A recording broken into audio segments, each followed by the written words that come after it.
Егер жұмыскер сырқатына байланысты өзінің кәсіби міндеттерін орындай алмаса, еңбек кодексіне сәйкес жұмыс беруші оған табысының бір бөлігін еңбекке уақытша жарамсыздық парағы бойынша әлеуметтік жәрдемақы түрінде өз қаражаты есебінен өтеуі тиіс.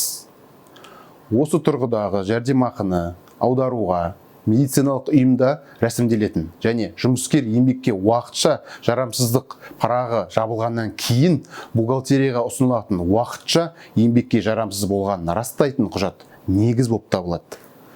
Еңбекке уақытша жарамсыз болғанда берілетін жәрдемақыны есептеу орташа күндік жалақыны ескере отырып жүзеге асырылады. Осы нақты соманы алу үшін еңбекшінің орташа күндік табысы уақытша еңбекке жарамсыздық парағына сәйкес жұмыскер сырқаттанған жұмыс күндерінің санына көбейтіледі.